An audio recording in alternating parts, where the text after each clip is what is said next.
नमस्कार, मैं जितेंद्र चतुर्वेदी। मतांतर में आप लोगों का स्वागत है। अगर ये कहा जाए कि भाजपा ने विपक्षी एका की जो कवायद है उसे सर के बल खड़ा कर दिया है, तो मुझे नहीं लगता कि इसमें कोई अतिशयोक्ति होगी। हालांकि आप में से बहुतों को ये लगेगा कि कुछ ज़्यादा ही बोल रहे हैं, ऐसे कहाँ जो है सिर के बल खड़ा कर दिया। देखिए, बिहार में तो नीतीश बाबू ने भाजपा को ही सिर के बल खड़ा कर दिया, तो फिर ये वो आप कैसे कह रहे हैं। और वो तो दिल्ली तक चले आए एकता के नारे लगाने, और फिर उनके जाते ही ममता दीदी भी, जिनको आप लोग बता रहे थे कि वो बाहर जा रही हैं, वो भी एकता के नारे लगा रही हैं। तो फिर ये कैसे कह रहे हैं कि सर के बल खड़ा कर दिया। तो दरअसल इस कहे को हम एक एक करके समझते हैं। पहली बात तो यही कि अभी कुछ रोज पहले, अगर आपने गौर किया हो, तो भाजपा ने एक अभियान शुरू किया उन लोकसभा सीटों को लेकर जिन सीटों को वो जीत नहीं पाए, और वो कई जो अलग अलग छत्रप हैं उनके गढ़ माने जाते हैं, जैसे रायबरेली, मैनपुरी, बारामती शरद पवार का गढ़ है। इन गढ़ों के अलग अलग प्रभारी बनाए गए हैं, और उन प्रभारियों को ये जिम्मेदारी दी गई है कि आप यहाँ पर भाजपा के लिए जमीन तैयार करिए। अब आप में से बहुत के मन में सवाल उठेगा, तो इससे कौन सा सर के बल विपक्ष खड़ा हो गया। तो थोड़ा ठहरिए, हम आपको 2022 में जो उत्तर प्रदेश का चुनाव हुआ वहां लेकर चलते हैं, और वो मुझे लगता है सबसे सटीक उदाहरण होगा, हाल फिलहाल का है। करहल से चुनाव लड़ते हैं अखिलेश यादव, वो करहल से ही विधायक है, और उस सीट पर भाजपा पूरा जोर लगा देती है।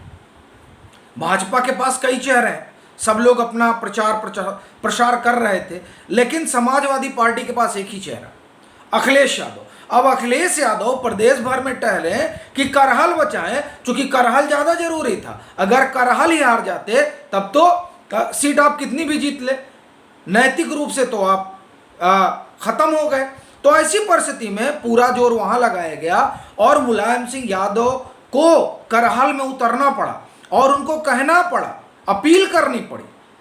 तो ये उदाहरण मुझे लगता है कि बड़ा पर्याप्त होगा इस बात को समझने के लिए कि अगर भाजपा बारामती में पूरा जोर लगाकर चुनाव लड़ती है, और जैसी कि उसकी योजना भी है, अगर वो रायबरेली में उसी तरह से लड़ती है, अगर वो मैनपुरी में उसी तरीके से लड़ती है जो जिस दिशा में वो काम कर रही है, तो ऐसी स्थिति में अखिलेश यादव मैनपुरी देखेंगे, शरद पवार बारामती पहले बचाएंगे, फिर पूरा मराठवाड़ा देखेंगे, और कांग्रेस पहले रायबरेली देखेगी, बाद में पूरे भारत का दौरा करेगी, क्योंकि अमेठी उसके सामने खड़ा है। तो ऐसी परिस्थिति में ये जो तमाम क्षेत्रीय छत्रप होंगे, ये सबसे पहले तो अपनी कॉन्स्टिट्यूएंसी बचाएंगे, और वो बचाने में बाकी जगह जो प्रचार प्रभावित होगा। ये एक तरह से आप कह सकते हैं कि एक स्ट्रेटेजी है जो भाजपा ने गढ़ी है।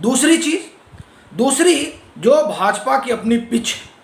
आपने ये गौर किया होगा कि जब राष्ट्रीय कार्य परिषद होती है तेलंगाना में, तो वहां पर दो चीजें तय होती हैं, एक भ्रष्टाचार और एक परिवारवाद, जिसको 15 अगस्त के अपने लाल किले की प्राचीर से दिए गए भाषण में प्रधानमंत्री ने रेखांकित भी किया, भ्रष्टाचार और परिवारवाद।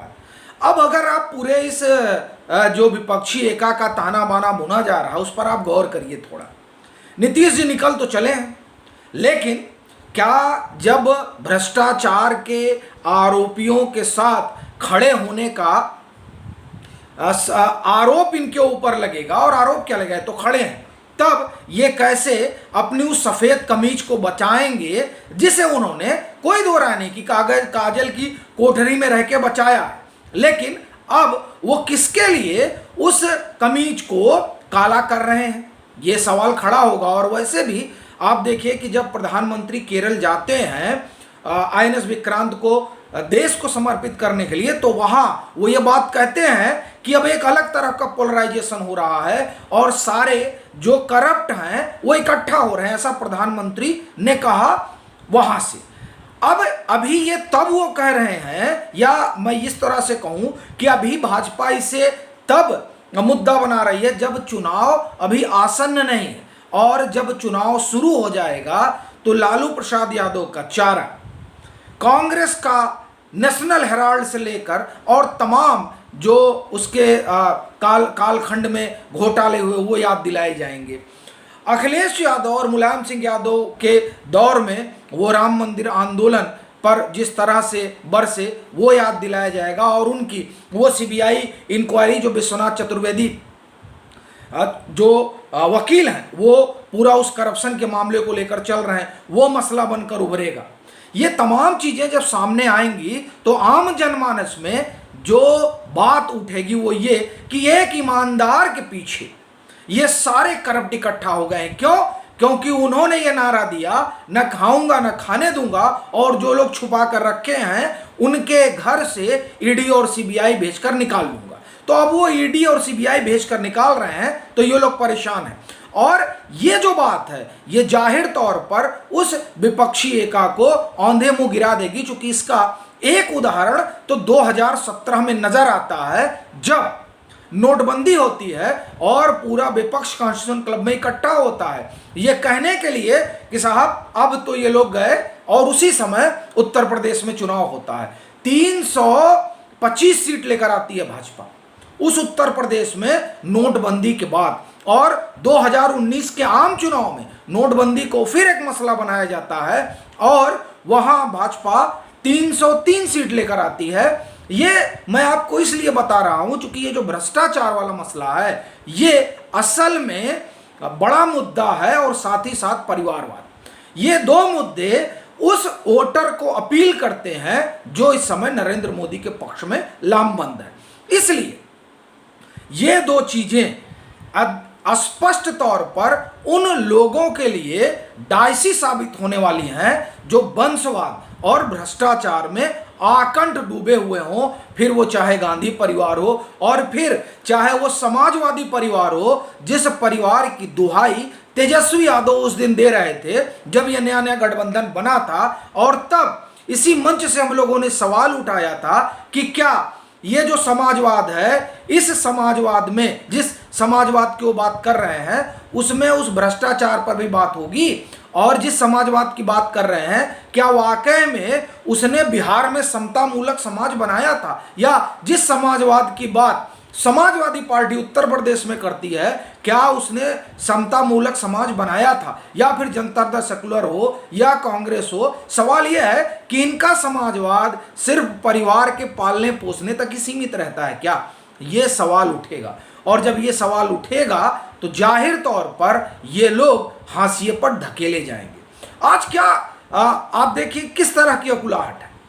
नीतीश बाबू कह रहे हैं कि हम राष्ट्रीय हित में काम करने जा रहे हैं। बड़ी मजेदार बात है कि जिस prevention of money laundering act को लेकर समूचा विपक्ष में हाहाकार मचा हुआ है। क्यों? क्योंकि वो उनकी संदूकों दरख्तों से वो पैसे निकाल रहा है जो उन्होंने भारत की संचित निधि, या आप ये कहिए कि जो जनता का पैसा है उसे अपने तहखानों में छुपा कर रखा है, वो निकल रहा है। तो वो राष्ट्रहित में है या उन बक्सों को उन्हीं तहखानों में पड़े रहने देना राष्ट्रहित में है? किस राष्ट्रहित के लिए नीतीश बाबू गठबंधन कर रहे हैं, यह भी एक अपने आप में बड़ा सवाल है। और तीसरा जो ऐसा लगता है कि जिसके कारण विपक्ष जो है उल्टा हो गया है और हो जाएगा, वो है हिंदुत्व। आप में से बहुत इस पर ठिठकेंगे कि 2015 में क्या हुआ था, बिहार में हिंदुत्व कहाँ चला गया था। लेकिन 2015 के 2 साल बाद ही 2017 में हिंदुत्व बड़ी फोर्स बना, और 2019 में जो कई चीज़ें भाजपा के पक्ष में हुई कि ईमानदारी, भ्रष्टाचार मुक्त समाज और डिलीवरी गवर्नेंस, उसके साथ साथ हिंदुत्व भी रहा। और उसका परिणाम ये रहा कि 2017 में उत्तर प्रदेश में 325 आता है और 2019 में 303 आता है। और ये जो विपक्षी एका वाली बात है, दरअसल 2015 में जो गठजोड़ हुआ बिहार में, उससे सीख लेते हुए उत्तर प्रदेश में एक नए तरह की व्यवस्था बुनी भाजपा ने, क्योंकि उन्हें पता था कि यहां भी महागठबंधन हो सकता है। और 2019 में उत्तर प्रदेश में भी महागठबंधन हुआ था, और तब भी भाईचारे के नारे लगाए जा रहे थे, लेकिन उसका हासिल ये हुआ कि भाजपा को 63 सीटें मिल गई। और ये वही दौर है जब न सिर्फ उत्तर प्रदेश बल्कि कर्नाटक और पश्चिम बंगाल तक में इस तरह के नारे लगे थे, जिसमें विपक्षी एका की बात चली थी। और तब भी एक चंद्रबाबू नायडू थे, आज भी एक नायडू हैं, मतलब नीतीश बाबू। तो ये तमाम जो चीजें हैं, ये आप एक तरह से कहिए कि ऐसा लगता है कि एक्शन रिप्ले चल रहा है। जो 2018-19 में हुआ वही पटकथा दोबारा देखने को मिल रही है। लेकिन इस बार की परिस्थिति भी वैसी ही है पिछले बार से। जिस तरह से पिछली बार ये औंधे मुंह गिरे, कमोबेश वही स्थिति अभी भी दिखाई दे रही है। चूंकि इनकी भाजपा की अपनी एक त्रिस्तरीय तैयारी है, जिसका हमने आपको जिक्र किया, और इसी वजह से ऐसा मालूम पड़ रहा है कि ये जिस पिच पर आकर खेलने की कोशिश कर रहे हैं, जाहिर तौर पर वहां औंधे मुंह ही गिरना है। अभी के लिए फिलहाल इतना ही। अगर आप मतांतर से नहीं जुड़े हैं तो जुड़िए, वीडियो को लाइक कीजिए, शेयर कीजिए और अपने सुझाव जरूर साझा कीजिए।